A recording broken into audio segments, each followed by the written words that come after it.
Today in front of me Realme C25s, and I'll show you how to adjust ringtone volume on this device. So first you should go into the settings application and here click on the sounds and vibration.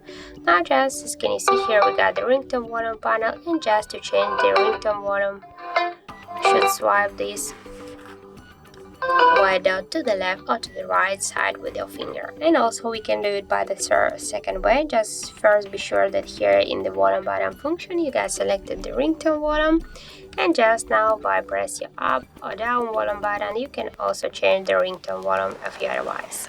And also you can do it by the third way here by slide up or down with the only your volume panel here with your finger. You can also change the ringtone volume of your device.